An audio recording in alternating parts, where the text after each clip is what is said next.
नमस्कार, मेरा नाम उस्मान त्यागी और इस वीडियो में हम बात करेंगे बसपा सुप्रीमो मायावती की। उत्तर प्रदेश की राजनीति में चल क्या रहा था और हो क्या गया। यूपी में बीजेपी ने एक बार फिर सरकार तो बना ली है।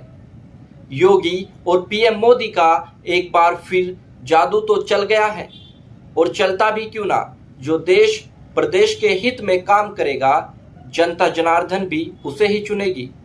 अब देश में फ्री राशन मिलेगा तो वोट क्यों नहीं मिलेगी, और वोट मिलना तो तय था, क्योंकि जब विपक्ष ही आधे अधूरे मन से चुनाव लड़ेगा तो इसका फायदा किसी ना किसी को तो होगा और इसका नुकसान भी किसी ना किसी को होगा। जी हाँ, आप सही समझ रहे हैं, मैं बात कर रहा हूं बसपा सुप्रीमो मायावती की। 4 बार की रह चुकी सीएम, देश की सबसे बड़ी लेडी नेता, जिससे आला अधिकारी भी घबराते थे।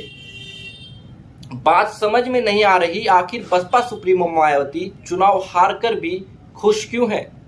आखिर ये सब कैसे हुआ कि इतनी बड़ी पार्टी और सबसे कद्दावर नेता चंद सीटें भी क्यों नहीं निकाल पाई।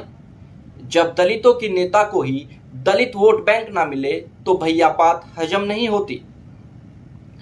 अब सवाल तो बनते हैं, सवाल ये भी बनता है कि क्या मायावती और बीजेपी में कोई बड़ी डील तो नहीं हुई।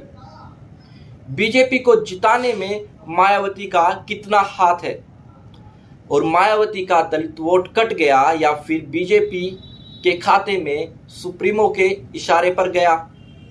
बीएसपी ने 122 सीटों पर सपा के उम्मीदवार की धर्म जाति वाला ही कैंडिडेट क्यों उतारा। अब चाहे वो यादव बहुल सीटों की बात हो या फिर 95 मुस्लिम बहुल सीटों की, और अगर ऐसा हुआ है तो इसका इनाम तो मायावती को जरूर मिलेगा। कुछ तो है जो मायावती के दिमाग में चल रहा है। क्या है ये तो राजनीतिक विशेषज्ञों की समझ से भी बाहर है।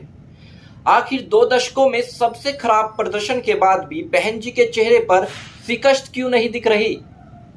सूत्रों की माने तो मायावती ने अपनी इतनी खराब हार पर बीजेपी से कोई डील पक्की कर ली है।